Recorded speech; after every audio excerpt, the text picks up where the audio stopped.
Welcome to my channel తెలుగింటి kitchen. ఈరోజు మనము మూంగ్ దాల్ కచోరీ ఏ విధంగా ప్రిపేర్ చేయాలో చూద్దాం రండి.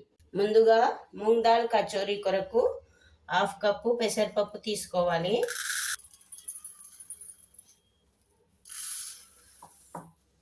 తీసుకొని దీనిని 1 or 2 times నీట్గా కడగాలి. కడిగి 2 నుంచి 3 గంటలు కొన్ని వాటర్ వేసి నానబెట్టాలి పప్పుని. ఇప్పుడు నేను ఈ పప్పుని 2 times నీట్గా కడిగిన. ఇప్పుడు దీనిలో ఈ పప్పు మునిగే వరకు వాటర్ వేసి 2 గంటలు నాననిద్దాం. మూత పెట్టి పక్కకు పెట్టి మూంగ్ దాల్ కచోరీ కొరకు ముందుగా నేను 1.5 కప్పు మైదా పిండి తీసుకుంటున్నాను.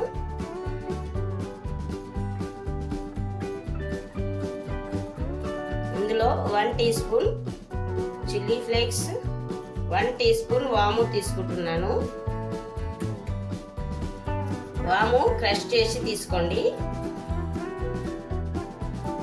1/2 టీ స్పూన్ సాల్ట్ తీసుకోండి. ఇప్పుడు ఒకసారి ఇవన్నీ బాగా కలిసేటట్టు పిండిని కలుపుకోవాలి. ఇప్పుడు ఇందులో 1 టీ స్పూన్ అంతా ఆయిల్ వేయాలి.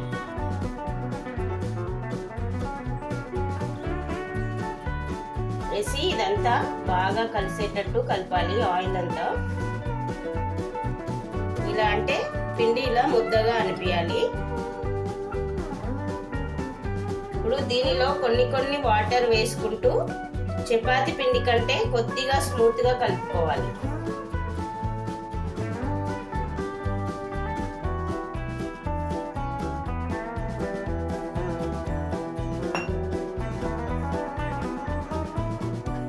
పిండి ఈ విధంగా కలుపుకున్న తర్వాత ఇంకాస్త ప్రెస్ చేస్తూ కలపాలి. అంటే స్మూత్ గా రావాలి పిండి.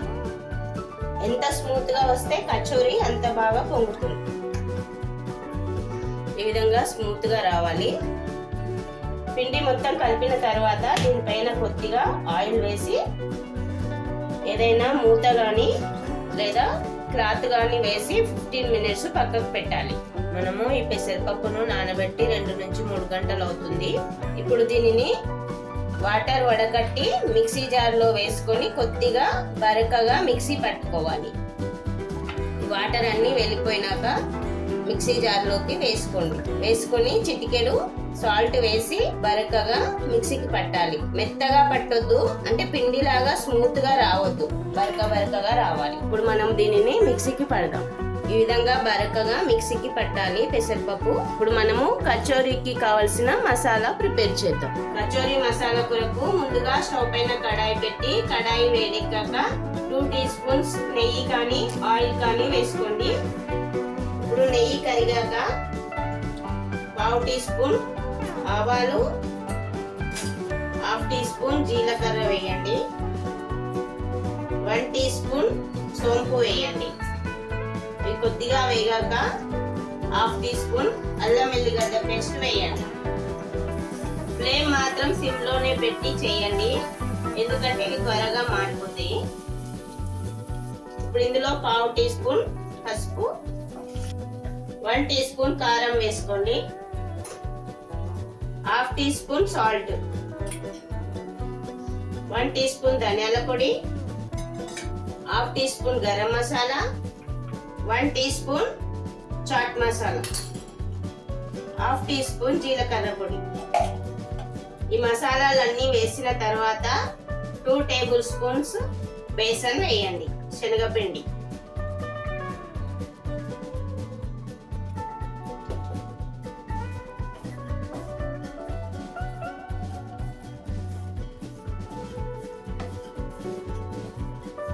ఇప్పుడు ఇందులోనే మనం మిక్సీకి పట్టి పెట్టిన పెసరపప్పు ఉంది కదా, దాన్ని వేయండి. మూంగ్ దాల్ పేస్ట్ వేయండి.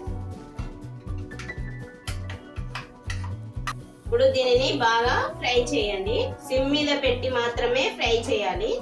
ఈ పేస్ట్ కడాయికి అంటుకున్నట్టు అనిపిస్తుంది కానీ కొద్దిగా చల్లారగానే మొత్తం వచ్చేస్తుంది. 3 నుంచి 4 నిమిషాలు పడుతుంది. కొద్దిగా ఫ్రై చేయండి, ఎక్కువ అవసరం లేదు.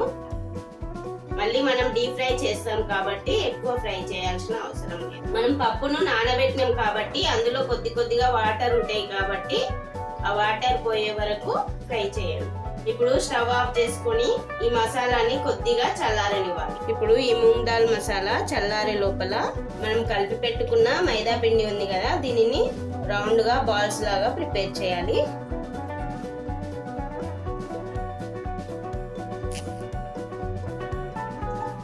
ఈ విధంగా ప్రిపేర్ చేయాలి. ఈ విధంగా చేయండి. అన్నీ ఇదే విధంగా ప్రిపేర్ చేయాలి. అన్నీ ఈ విధంగా బాల్స్ లాగా ప్రిపేర్ చేసి పెట్టాలి. పిండి మొత్తము ఈ విధంగా ఒకటే సైజులో బాల్స్ లాగా ప్రిపేర్ చేసి పెట్టండి. అదేవిధంగా ఈ మూంగ్ దాల్ మసాలాను కూడా చిన్న నిమ్మకాయ సైజ్ అంతా బాల్స్ లాగా చేసి పెట్టండి. ఇప్పుడు మైదా పిండి బాల్ను ఒకదాన్ని తీసుకోవాలి. తీసుకొని దీనిని ఈ విధంగా లైట్గా ప్రెస్ చేయాలి. చేసి అందులో మూంగ్ దాల్ మసాలా ముద్దను తీసుకొని పెట్టేయాలి. పెట్టి దీన్ని మొత్తము ఈ విధంగా కవర్ చేయాలి.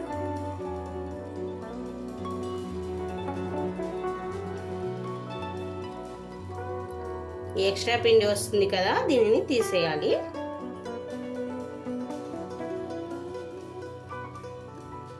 ఇప్పుడు దీనిని ఈ విధంగా ప్రెస్ చేయాలి.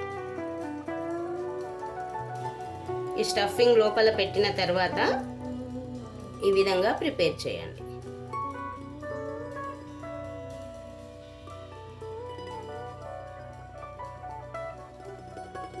అంతే. ఇప్పుడు వీటిని ఒక ప్లేట్లోకి తీసుకుందాము. అన్నీ ఇదే విధంగా ప్రిపేర్ చేయాలి.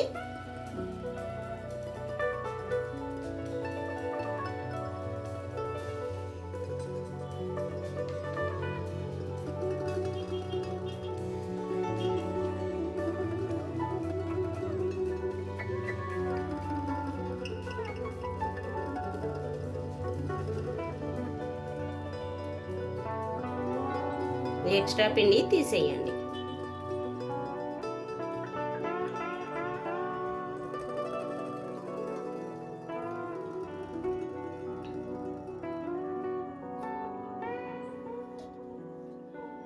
ఇప్పుడు మనము ప్రిపేర్ చేసుకున్న ఈ కచోరీలను డీప్ ఫ్రై చేయాలి. ఆయిల్ బాగా వేడెక్కాక వీటిని ఈ ఆయిల్లో వేసి డీప్ ఫ్రై చేయాలి.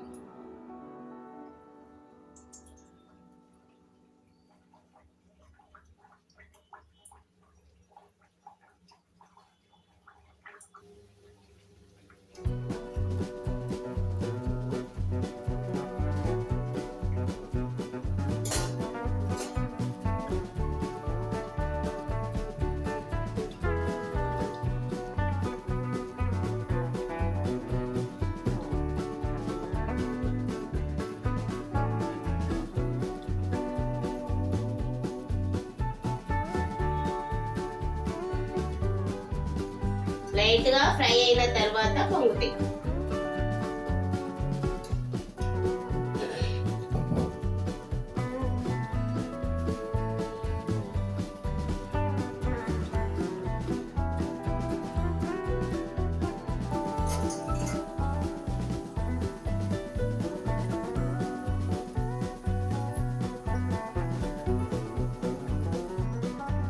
టూ సైడ్స్ ఈ కలర్ రాగానే తీసేయాలి.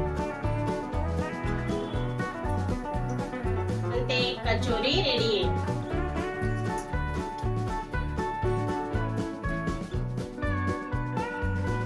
ఇప్పుడు టేస్టీ కచోరీ రెడీ అయినాయండి. ఇంకో ఈ విధంగా పొంగుతాయి, చాలా టేస్టీగా ఉంటాయి. ఒకసారి ట్రై చేసి చూడండి. మనం ఒకసారి దీన్ని తీసి చూద్దాం ఎట్లా వచ్చినాయో.